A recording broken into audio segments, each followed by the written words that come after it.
good evening to all. How are you? I hope you all are fine.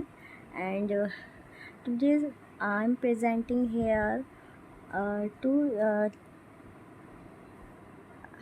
bring a new topic, DNA, deoxyribose nucleic acid. As I said कि आज की video में हम DNA के बारे में discuss करेंगे। तो ये आज की जो वीडियो है वो डीएनए के ऊपर है। डीएनए जो है वो एक इम्पॉर्टेंट टॉपिक है लाइफ के लिए, बायोलॉजिकल साइंस, बायोलॉजिकल लाइफ, जितनी भी लिविंग थिंग्स हैं उनके लिए। विदाउट डीएनए जो है किसी भी ऑर्गेनिज्म की, किसी प्लांट की जो है कल्पना भी नहीं की जा सकती। तो हम डीएनए के बारे में डिस्कस करेंगे। Full form of DNA is ribonucleic acid. Let's start the topic. Nucleic acid are the organic material present in all organisms in the form of DNA और RNA. न्यूक्लिक एसिड्स जो होते हैं सभी organism में क्या है, organic material के रूप में प्रेजेंट होते हैं डीएनए और आरएनए के फॉर्म में। These nucleic acids are formed by the combination of nitrogenous bases, sugar molecule and phosphate group that are linked by different bonds in a series of sequence. इसमें जो आपको मैंने previous video में जो nitrogenous bases के बारे में हल्का सा आपको ब्रीफ में बताया था, इनका कॉम्बिनेशन होता है, फॉस्फेट ग्रुप्स होते हैं, कुछ शुगर मॉलिक्यूल्स होते हैं जो कंबाइंड करते हैं न्यूक्लिक एसिड को फॉर्म करने के लिए, और इनकी एक सीरीज़ और सीक्वेंस बन जाता है। DNA structure define the basic genetic makeup of our body. और ये डीएनए क्या करते हैं, अपनी जेनेटिक मेकअप बनाने के लिए हमारी बॉडी के लिए स्ट्रक्चर को डिफाइन करते हैं। Now let's move. What is DNA? DNA is a group of molecules that is responsible for carrying and transmitting the hereditary material or genetic instruction from parent to offspring. DNA क्या करते हैं, एक ऐसे molecules का group है जो heredity material को transfer करने के लिए, कैरी करने के लिए क्या है, रिस्पॉन्सिबल होते हैं। यही जेनेटिक मटेरियल को पेरेंट्स से ऑफस्प्रिंग में क्या करते हैं, ट्रांसफ़र करते हैं, हेरिडिटी करते हैं। DNA is known as deoxyribonucleic acid. It is an organic compound that has a unique molecular structure. DNA deoxyribonucleic acid की जो हम बात कर रहे हैं, एक ऑर्गेनिक कंपाउंड है और एक बहुत ही यूनिक मॉलिक्यूलर स्ट्रक्चर होता है इसका, जो प्रोकैरियोट एंड यूकैरियोटिक सेल्स दोनों में पाया जाता है। I hope you all know about the what is the prokaryotic cell and what is the eukaryotic cell. Pro means primitive and karyotic means living thing cell. तो जो prokaryotic cells होती हैं उनमें क्या होता है, वो इनकी जो सेल्स होती हैं वो वेल डेवलप नहीं होती, यानी कि इनमें न्यूक्लिक एसिड जो होता है, न्यूक्लियर मेम्ब्रेन नहीं होती उसमें। और उसके बाद इसमें डीएनए भी ऐसे ही साइटोप्लाज्म में रिमेनिंग रहता है। इसमें वेल ऑर्गेनिज्म डेवलप ऑर्गेनिज्म नहीं पाए जाते, जैसे गोल्गी बॉडी वगैरह, माइटोकॉन्ड्रिया। और यूकैरियोटिक सेल्स होते हैं, इनमें well develop cells organelles present होते हैं। न्यूक्लिक एसिड जो है न्यूक्लियर मेम्ब्रेन के थ्रू बाइंड रहता है। तो ये डिफरेंस होते हैं प्रोकैरियोट और यूकैरियोटिक सेल्स में। Now move to the DNA types. There are three types of DNA. First is aDNA.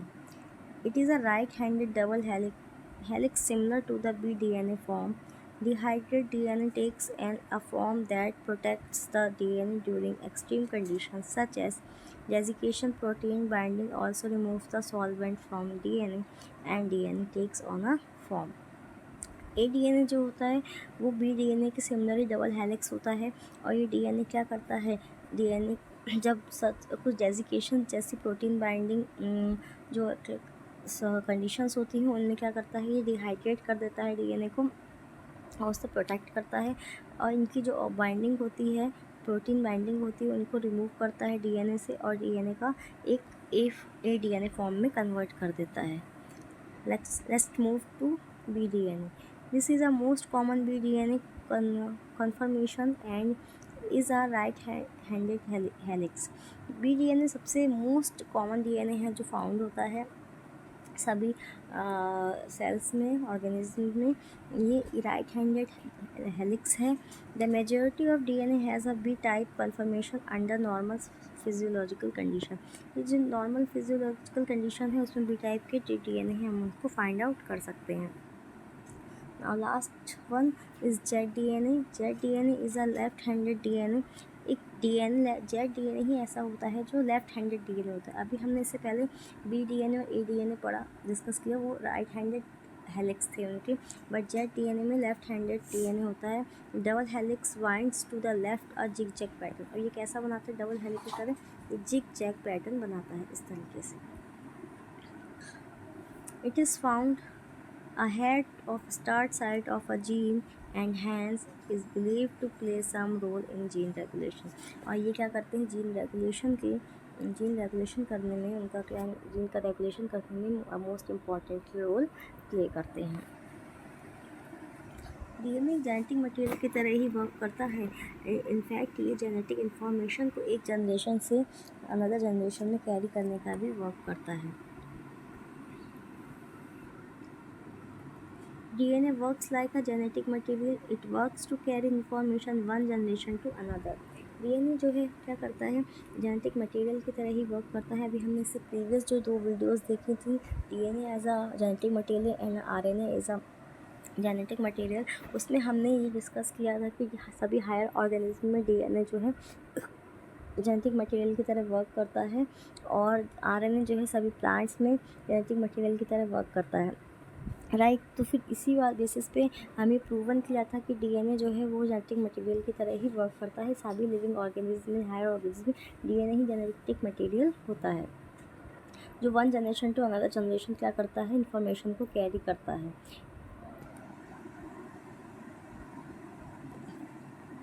It is a important molecule of a biological system. ये जो पूरा बायोलॉजिकल सिस्टम बना हुआ है बॉडी का, चाहे ह्यूमन्स ले लें, इंसेक्ट, एनिमल्स, प्लांट्स, जितने भी लिविंग थिंग्स हैं, ये जो पूरा बायोलॉजिकल सिस्टम है, ये जो डीएनए है उसका क्या है, मोस्ट इम्पॉर्टेंट मॉलिक्यूल है। इफ़ अगर डीएनए ही ना हो तो फिर कोई भी हेरिडिटी नहीं होगी, कोई भी जो जितने भी कैरेक्टरिस्टिक्स शो होते हैं लिविंग थिंग्स के, वो नहीं होंगे, और किसी उसकी फिर लाइफ जो है किसी भी पर्टिकुलर ऑर्गेनिज्म की वो खतरे में पड़ जाएगी गाइस। इसी के लिए सबसे पहले इसी सिस्टम को, डीएनए को डिस्कवर सबसे पहले किया था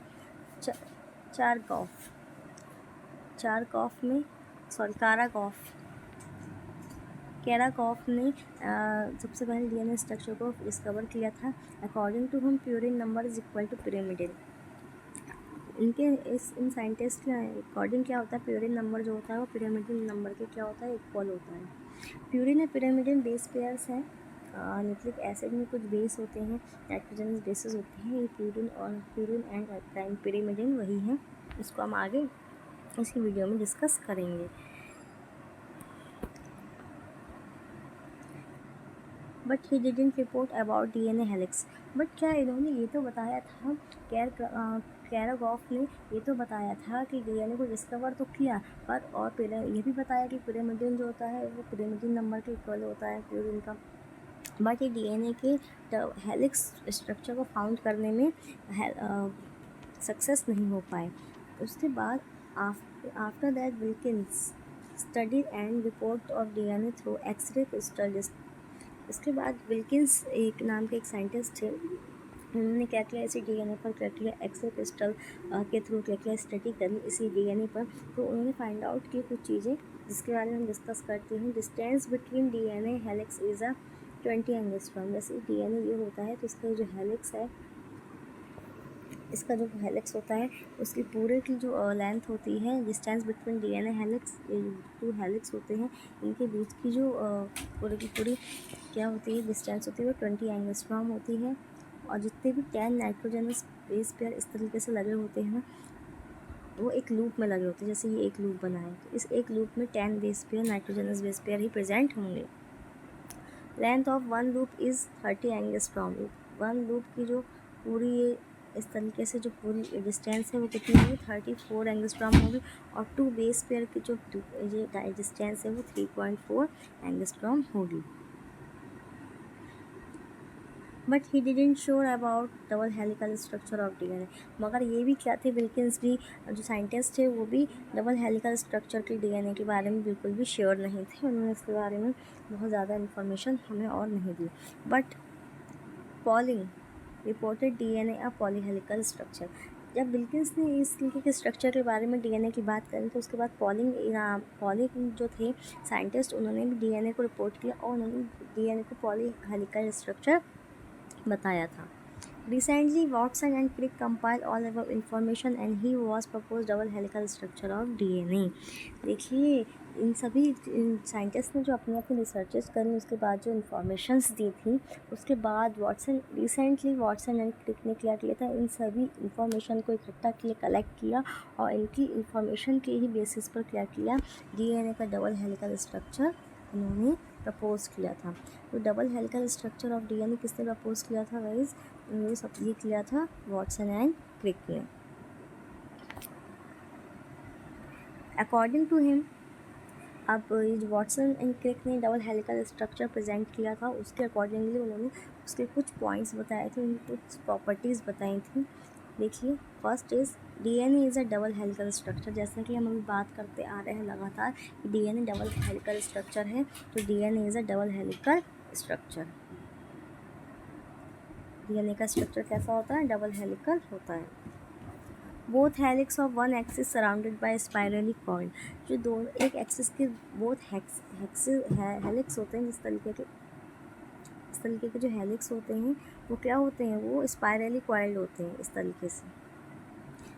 one pentose sugar and one phosphoric acid molecule present in helix of DNA. जो डीएनए की हेलिक्स की बात हम कर रहे हैं उसमें एक पेंटोज शुगर होगी और one phosphoric acid molecule present होता है।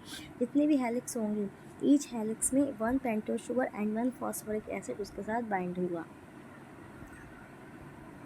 This is made of backbone of DNA. ये जो हम बात कर रहे हैं हेलिक्स में one nitrogenous base and one phosphoric acid present होगा, यही क्या करते हैं, डीएनए का बैकबोन बनाते हैं।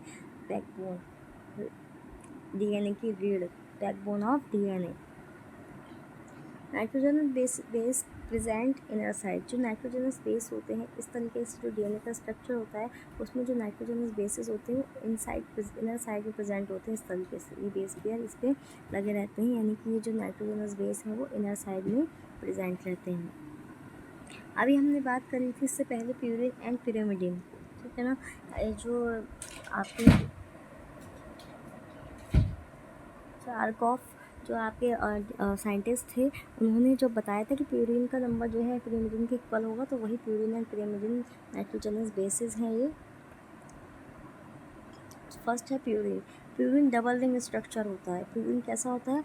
डबल रिंग स्ट्रक्चर होता है और ये एडेनिन और ग्वानिन में फाइंड आउट होता है। प्यूरिन जो बेस है उसमें दो नाइट्रोजनस बेस आते हैं, एडेनिन एंड ग्वानिन, और ये कैसा होता है? डबल रिंग स्ट्रक्चर होता है। वहीं बात करते हैं पिरिमिडिन की। पिरिमिडिन नाइट्रोजन बेस जो है वो सिंगल रिंग स्ट्रक्चर है और इसके जो एग्जांपल्स हैं, इसमें जो नाइट्रोजन बेस प्रेजेंट होते हैं वो होते हैं thymine and cytosine. T for thymine, C for cytosine, A for adenine and G for guanine. Nitrogenous base and sugar molecules combine and form the nucleosides। जो नाइट्रोजनस बेस की बात कर रहे हैं और शुगर मॉलिक्यूल, कौन सी शुगर मॉलिक्यूल होते हैं डीएनए में?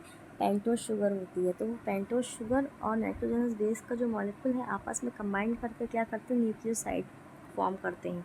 क्या फॉर्म कर रहे हैं? न्यूक्लियोसाइड। डीएनए है फॉलोइंग 4 टाइप न्यूक्लियोसाइड। अब जब न्यूक्लियोसाइड जो फॉर्म होते हैं nitrogenous base and sugar molecule के थ्रू, वो 4 टाइप के न्यूक्लियोसाइड्स को क्या करते हैं? फॉर्मेशन करते हैं। First, sugar plus nitrogenous base nucleoside. अभी बताया कि शुगर और नाइट्रोजनस बेस जो कंबाइन करते हैं वो क्या बनाते हैं? न्यूक्लियोसाइड बनाते हैं। क्या बनाते हैं? न्यूक्लियोसाइड। इसी में हमने 4 टाइप्स के मॉलिक्यूल्स न्यूक्लियोसाइड्स फॉर्म होते हैं, उनके बारे में यहाँ डिस्कस कर लेते हैं। सबसे पहले जैसा कि मैंने बताया, एक तो शुगर होगी, दूसरा नाइट्रोजनस बेस होगा, तभी वो न्यूक्लियोसाइड बनाएगा। तो शुगर कौन सी होती है इसमें? डीऑक्सीराइबोस पेंटोज शुगर, है ना। तो डीऑक्सीराइबोस शुगर और प्लस एडेनिन। भाई हमें मालूम है कि नाइट्रोजनस बेस 4 टाइप्स के होते हैं, एडेनिन, ग्वानिन, थायमिन और साइटोसिन, है ना। तो देखिए डीऑक्सीराइबोस शुगर प्लस एडेनिन बनाएंगे एडेनोसाइन। वहीं सेकेंड स्टेप में डीऑक्सीराइबोस शुगर तो सेम रहेगी। अब ग्वानिन को ले लिया तो ग्वानिन ऐड करके इसमें क्या बनाएगी, ग्वानोसिन। ऐसे डीऑक्सीराइबोस एडेनोसिन शुगर जो है थायमिन में ऐड होकर क्या बनाएगी, थायमिडाइन। डीऑक्सीराइबोस शुगर साइटोसिन, सॉरी यहाँ पे ये एडेनोसिन नहीं होगा, डीऑक्सीराइबोस शुगर और थायमिन ऐड करके थायमिडिन बनाएगी। वहीं डीऑक्सीराइबोस शुगर साइटोसिन के साथ साइटोडाइन बनाएगी।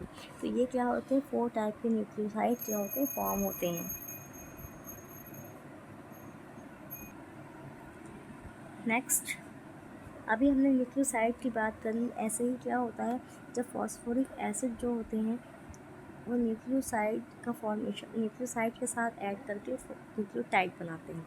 अभी जब हमने शुगर और नाइट्रोजनस बेस ऐड हुए तो उन्होंने क्या किया, न्यूक्लियोसाइड का फॉर्मेशन किया। मगर अब जब फॉस्फोरिक एसिड बाइंड करेंगे न्यूक्लियोसाइड के साथ तो क्या बनाएंगे, न्यूक्लियोटाइड बनाएंगे। तो डीएनए है वो 4 टाइप्स ऑफ न्यूक्लियोसाइड्स। न्यूक्लियोटाइड्स भी 4 टाइप्स के थे और न्यूक्लियोटाइड्स भी 4 टाइप्स के हैं।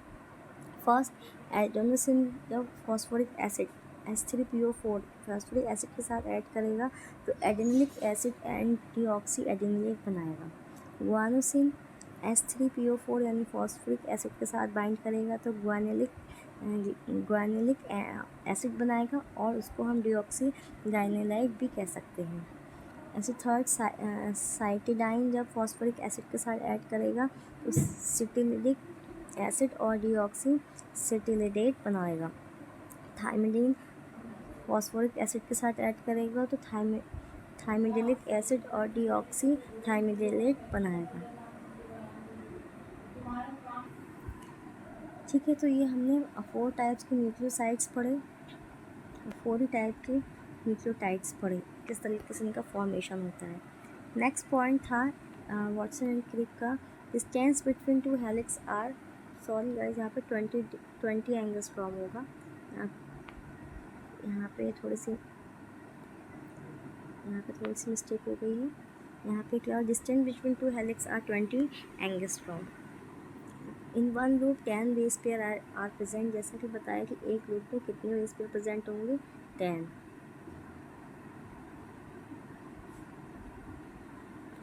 इस तरीके से purine is bind with pyrimidine, adenine is bind with thymine and guanine is bind with cytosine. तो प्यूरिन जो बेस पेयर होते हैं वो हमेशा पिरामिडिन के साथ ही क्या होते हैं, बाइंड होते हैं। जैसे एडेनिन बाइंड होगा थायमिन के साथ, ग्वानिन बाइंड होगा साइटोसिन के साथ। अभी इससे पहले ऊपर हमने डिस्कस किया था कि प्यूरिन में एडेनिन एंड ग्वानिन होंगे और जो पिरामिडिन बेस पेयर हैं उनमें क्या थायमिन एंड साइटोसिन आते हैं। तो ये क्या होगा, हमेशा क्या होगा, प्यूरिन जो है वो पिरामिडिन बेस पेयर के साथ ऐड होगा, एडेनिन ग्वानिन थायमिन के साथ, ग्वानिन साइटोसिन के साथ। Both nitrogenous bases bind with hydrogen bond, जो भी दोनों नाइट्रोजन बेसेस हैं वो हाइड्रोजन बॉन्ड के थ्रू ही क्या होंगे, बाइंड होंगे। ये चीज़ जो हम डिस्कस कर रहे हैं ऑलरेडी हमने प्रीवियस वीडियोस में डिस्कस किया हुआ है, इनके बारे में ब्रीफ स्टडी की हुई है। अभी इस वीडियो में जो डीएनए टॉपिक है उसके बारे में हमने लार्ज स्केल पर थोड़ी सी डिटेलिंग की। तो हम जिससे क्योंकि डीएनए ही पढ़ रहे हैं तो डीएनए के बारे में जो है पूरी इंफॉर्मेशन जो है हमें पूरी आपको देनी है। बट इससे पहले जो ब्रीफ स्टडी थी वो हम पहले भी कर चुके हैं। एडेनिन थायमिन से 2 हाइड्रोजन बॉन्ड के थ्रू बाइंड करता है एंड ग्वानिन साइटोसिन से 3 हाइड्रोजन बॉन्ड के थ्रू क्या करता है, बाइंड अप करता है। Both strand of DNA is complementary to each other, दोनों ही जो स्ट्रैंड होते हैं डीएनए के वो एक दूसरे के क्या होते हैं, इस तरीके से कॉम्प्लीमेंट होते हैं।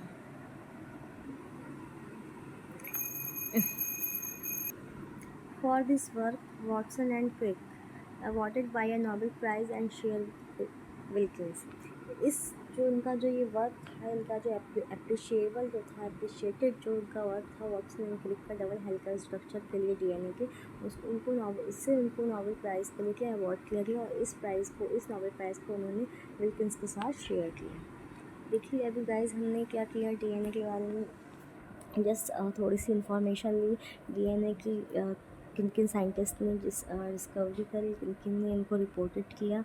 उसके बाद वाटसन एंड क्रिक ने डबल हेलिकल स्ट्रक्चर को फॉर्म किया, उसकी प्रॉपर्टीज़ के बारे में हम डिस्कस किया। अभी हम यहाँ पे देखते हैं डीएनए का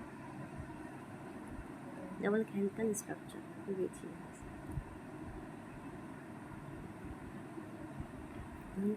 जो है पूरा का पूरा डबल हेलिकल स्ट्रक्चर डीएनए का जो है वो यहाँ पर शो हो रहा है। देखिए ये स्पाइरल शेप्ड है, जैसा कि मैंने बताया।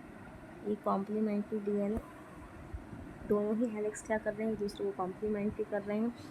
ये बेस पेयर है, इसकी जो टू बेस पेयर के टू हेलिक्स की डिस्टेंस की जो डिस्टेंस है वो 2 एंगस्ट्रॉम होती है। होल स्पाइरल की होल उसकी जो डिस्टेंस होती है वो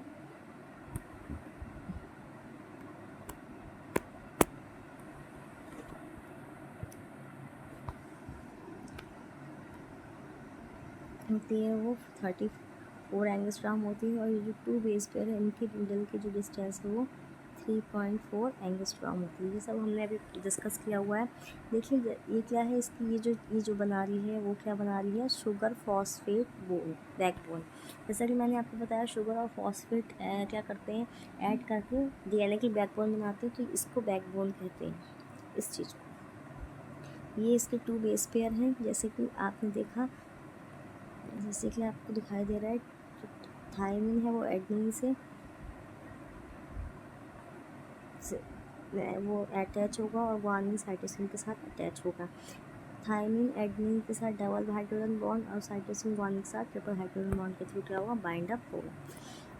एडेनिन, थायमिन, गुआनिन, साइटोसिन, यही इनके नाइट्रोजनस बेसिस हैं जो इस तरीके से लगे रहते हैं। और एक पेयर में, एक स्पाइरल में कितने होते हैं, 10 नाइट्रोजनस बेसिस इस तरीके से अटैच रहते हैं। नेक्स्ट इज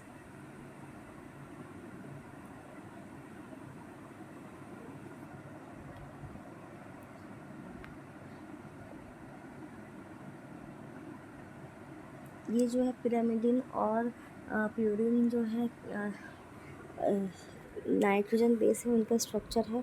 ये एडेनिन का स्ट्रक्चर है और ये एडेनिन का स्ट्रक्चर है, ये गुआनिन का स्ट्रक्चर है। ये थायमिन एंड यूरेसिल का है। यूरेसिल डीआरएनए में प्रेजेंट होता है in the place of cytosine. ये जो हमने बात करी थी अभी बैकबोन ऑफ डीएनए, उसमें किस तरीके से शुगर और फॉस्फोरिक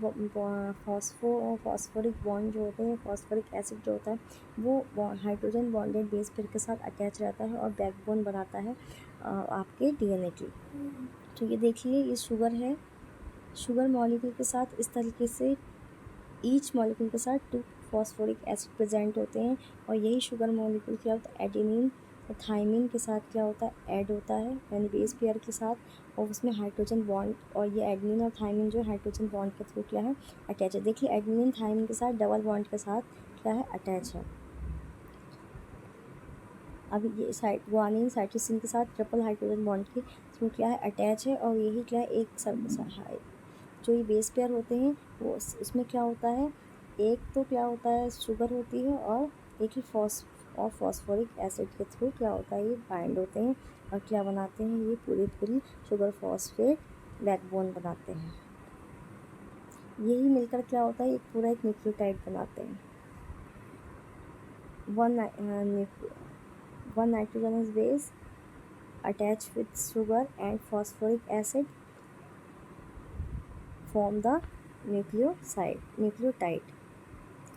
तो गाइस आज हमने क्या पूरे डीएनए के स्ट्रक्चर के बारे में डिस्कस करा, डबल हेलिकल स्ट्रक्चर के बारे में पूरा डिस्कस किया। उसकी सारी पिक्चर्स को भी आपको मैंने पिक्चर के थ्रू भी क्लियर कर दिया कि किस तरीके का डीएनए का स्ट्रक्चर होता है, कैसे उसके प्यूरिन एंड पिरामिडिन का स्ट्रक्चर होता है, किस तरीके से फॉर्म करते हैं, और बैकबोन कैसे फॉर्म होती है शुगर फॉस्फेट बॉन्ड के through with the base pair of nitrogenous bases and with the bind with hydrogenous bonded base pair. तो इसके बारे में हमने आपसे डिस्कस किया।